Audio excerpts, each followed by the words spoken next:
What is up, Cinema Junkies? I am your boy and your host, Mike. I'm your co-host, Juju. And this is Mike and JUJU'S Movie Corner. And today we're checking into the strangest hotel in cinematic history with the 1995 Anthology film, 4 Rooms. Oh man, Mike. Talk about a wild New Year's Eve. 4 directors, 4 stories, 1 increasingly frazzled bellhop, and a whole lot of madness. Definitely. And we're talking about a movie that features the directing talents of Allison Anders, Alexander Rockwell, Robert Rodriguez, and perhaps most famously, Quentin Tarantino, all sharing one interconnected universe. Each directing their own segment, all taking place in the same rundown hotel on New Year's Eve, with Tim Roth's poor bellhop as Ted through the connecting thread through each bonkers story. And for those unfamiliar with this cult classic, 4 Rooms follows Ted the bellhop on his first night working at the Hotel Monsignor, where he encounters witches, angry husband, misbehaving children, and a wild Hollywood director with a very dangerous vet. And Tim Roth gives one of the most physically committed performances ever as Ted. He's basically channeling Jerry Lewis on a cocaine bender. Hey man, you're right about that. Alright, let's roll out with some of our famous stats to get everyone up to speed on this one. 4 Rooms released December 25th, 1995. Now this was a little Christmas gift that might have puzzled a lot of unwrapping audiences. Produced by Miramax and Lawrence Bender, who was Tarantino's producing partner from Reservoir Dogs, through Inglourious Basterds. This starred Tim Roth as Theodore the bellhop, along with Madonna, Antonio Banderas, Jennifer Beals, Marissa Tomei, and Quentin Tarantino himself. Budget around $4 million, box office approximately $4.3 million. Man. So basically breaking even, y'all. And critics, they weren't any kinder. I mean, it really still sets at a rough 15% on Rotten Tomatoes. But it's developed a serious cult following. This is classic critics mix the boat territory. Yeah, definitely. They definitely missed that one. The 4 segments were titled The Missing Ingredient, which was directed by Allison Anders, The Wrong Man by Alexander Rockwell, Misbehavior by Robert Rodriguez, and The Man from Hollywood by Quentin Tarantino himself. And, fun fact, y'all, all 4 segments were inspired by stories from Roald Dahl, particularly from his adult-oriented collections. Yeah. Juju, given we only have a short amount of time, let's focus primarily on Tarantino's segment, A Man from Hollywood, while giving a brief overview of the other 3 rooms. Perfect approach. The Tarantino segment is the grand finale anyway, the nightcap after a night of increasing weirdness. Yeah, but before we get there, let's quickly run through these other 3 segments so everyone's oriented. First up is The Missing Ingredient, where a coven of witches are trying to resurrect their goddess Diana using specific bodily fluids from Ted. Yeah, that was a sexy room. Alright, it is definitely the gentlest segment, but also probably the strangest. You got Madonna playing Elspeth, the leader of this witch coven. Then we get The Wrong Man, where Ted walks into a bizarre hostage situation with a jealous husband holding his wife and Ted at gunpoint. Now this is the segment that divided audiences the most, where it is very theatrical, almost like a one-act play, I'd say. And third is Rodriguez, The Misbehaviors, where Ted has to watch 2 extremely troublesome children while Antonio Banderas and Tamlin Tomita go to a party. Yeah, little badass kids. Like, this is where the movie really picks up, though. Rodriguez really brings his kinetic energy and dark humor. And I still can't get over the dead prostitute under the mattress. I mean, You also got Banderas, absolutely hilarious in his limited screen time in this one. There are two things in this room that you do not play with. One is the air conditioning, the other is me. Spot on. Nice. But now, let's get to that main event. We're talking about Tarantino's segment, The Man from Hollywood. So, we're in the penthouse suite, and Ted answers a call to bring up some very specific items. A block of wood, an ashtray, 3 nails, a donut, a ball of twine, and a hatchet, y'all. And when he gets up there, he finds Tarantino playing this Hollywood hotshot director named Chester Rush, surrounded by his entourage. Angela, Jennifer Beals, Leo, Paul Calderon, and Norman, Paul Sizemore. Yeah, and Chester is clearly celebrating a massive success in this one. I mean, he's throwing around money like it's nothing, ordering champagne like tap water, and there really is this manic energy in the whole room. The segment is shot in this incredible continuous take that lasts nearly the entire sequence. Yeah. About 20 minutes of unbroken camera work. Yeah, I mean, it's kind of Tarantino showing off, y'all, but in the best way. I mean, the way the camera weaves around the penthouse, following different conversations, really showcasing his trademark dialogue, y'all. And the dialogue is peak Tarantino.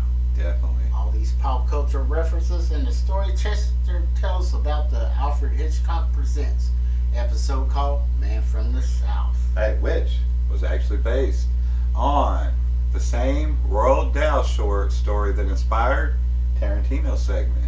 So it's this meta reference to the source material. The bet is so simple but so tense. Norman bets he could light his Zippo lighter 10 times in a row. If he succeeds, he gets Chester 1964 Chevy Chevelle. If he fails, hey, Chester cuts off Norman's pinky finger, y'all. And they need Ted to be the impartial hatchet man. poor Ted, who by this point has been through absolutely hell with the entire night. And now, these rich Hollywood types want him to potentially chop off someone's pinky.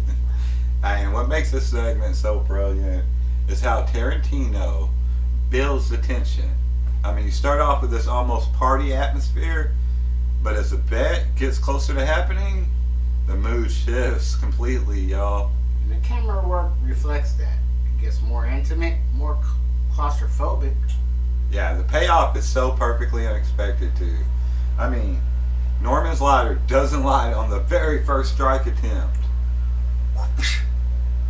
Ted chops off Norman's pinky finger. Complete chaos erupts. Yeah, and Norman really sells the whole pain really good. I mean, screaming his head off while Ted calmly collects $1,000 he was promised. The way Ted's character arc completes in that moment is perfect. He starts the night as this nervous, accommodating bellhop and ends it as this completely unfazed professional who's seen it all. And it's really like his, I don't get paid enough for this shit, breaking point, you know? And he becomes this calm agent of karmic justice. Alright, y'all, we'll be right back after this short break to talk about the legacy of Four Rooms and some behind the scenes facts you might not know about already. Plus, we'll dive into how this fits into Tarantino's filmography. Stay tuned. Thank y'all. This episode is brought to you by Love Letters with Leah. Right here on Mike and JUJU'S Movie Corner, where Leah reads a email from one of our community members seeking advice in their relationship or life. Who knows? Maybe one day you'll be writing into Leah. Alright, Love Letters with Leah every week. Alright, we're back with more Four Rooms discussion, y'all. Let's talk about the context of when this movie was made. I mean, we're talking 1995. And Tarantino had just become the hottest director in Hollywood after Pulp Fiction. Rodriguez was also riding high after Desperado and From Dusk Till Dawn, which he made with Tarantino. Yeah. This This was that moment when indie directors were suddenly getting mainstream attention, and anthology films seemed like they might become the next big thing. Yeah, and it's really interesting how Four Rooms was positioned at this showcase for cutting-edge directors. But it ended up being a commercial disappointment. I think part of the problem was expectations. People walked in expecting 4 slices of Pulp Fiction, Right. and instead got this weird, uneven experimental film. Yeah, and these segments are deliberately different, y'all, in tone and style. I mean, that's really the artistic interest, but made for a jarring viewing experience, you know? Tarantino's segment is actually the most straightforward and accessible of the 4, despite being the most talk heavy. Yeah, let's talk about the connections to Tarantino's wider universe. I mean, first, this technically exists in the Tarantino's movie universe. The character Chester Rush, he's supposedly the director of Reservoir Dogs. Yes. Right? In the Tarantino's universe, Reservoir Dogs is a movie directed by Chester Rush, not by Tarantino himself. That's right. And Ted the Bellhop might be related to English Dave, y'all, from Pulp Fiction. I mean, they are both played by Tim Roth. They both have an English accent, and they're both in the same universe. Come on. Plus, the brand of cigarettes in the segment, Red Apple Cigarettes, appears in practically every Tarantino film. Yeah, right. And this was also Tarantino's first time directing himself in a substantial role. Now, he had small roles in or cameos in Reservoir Dogs and Pulp Fiction, but this was close to a lead role. And his acting is certainly committed. Hey, that's one way to definitely put it, Juju. He is definitely operating at a higher volume and energy level than everyone else in that room. But in a way, it works for the character. This bombastic, successful director who loves the sound of his own voice. Yeah, and the cinematography in this segment deserves special mention too, y'all. This was Tarantino working with Andres Sekula again, who also shot Reservoir Dogs and Pulp Fiction. That continuous shot must have been a nightmare to choreograph with all the movement and dialogue. I mean, considering that they were working in an actual hotel room, not a set built for filming. Definitely. Did you know The Man from the South story has been adapted multiple times? There was the Alfred Hitchcock Presents version with Peter Lorre that Tarantino references. Yeah. And another in the 80s, revival of the show with John Huston and Steve Bear, plus a version for Tales of the Unexpected with Jose Ferrer. Crazy. Tarantino's version is the only one where the finger actually gets off, cut off though. Yeah, right? Of course it is, though. I mean, would it be Tarantino without blood splatter? Come on. Let's talk about the hotel itself, the Monsignor. It's based on the real-life Chateau Marmont in Los Angeles, famous for celebrity scandals and Hollywood history. Yeah, the film really does capture that faded Hollywood glamour. I mean, you got this once majestic hotel, and now it's just this slightly seedy and strange hotel. Tim Roth deserves so much credit for making this movie work at all. Right. He's the only consistent element across all 4 segments. Yeah, I mean, he plays Ted, and he has to play them slightly different each segment. You know, he really showcases how the character is gradually losing his mind throughout this night as it goes on and on. And by Tarantino's segment, he's completely deadpan. Nothing can shock him anymore. Right. I'm not a fool. I'm not a moron. I'm Ted the Bellhop. Alright, y'all.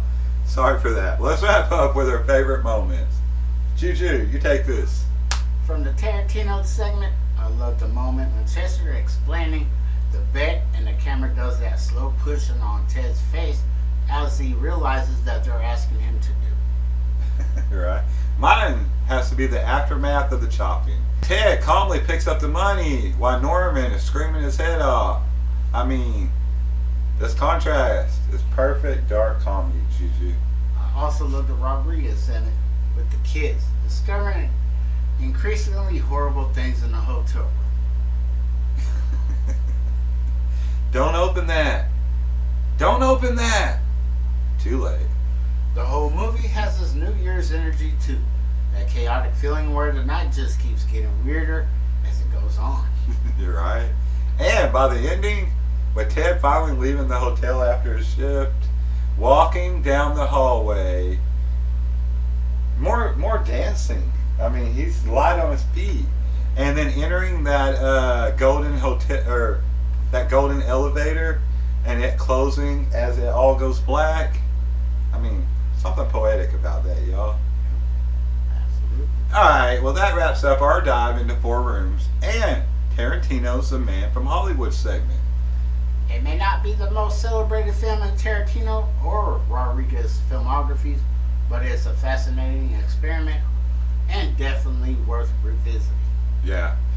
Me and Juju both love this one. And if you've never seen it, make sure you start with the Rodriguez and Tarantino segments, which are the strongest of the four. And if you're a Tarantino completist, it's absolutely essential viewing to understand how he was developing as a filmmaker. Hey, that is right. And as always, we want to hear from you. What are your thoughts on Four Rooms? Did the critics get it wrong, guys? Drop a comment below or hit us up on our social media. Hey, and next time we are gonna be discussing. Hold on.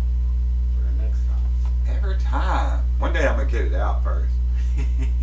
He's quick. Alright, anyway, until next time, remember what we learned from Ted the Bellhop. The customer is always wrong. Do you think Tarantino ever worked as a bellhop? It would explain his outlook on humanity. That, or he was just a really demanding hotel guest. Alright, we'll see y'all in the next one. Love and peace.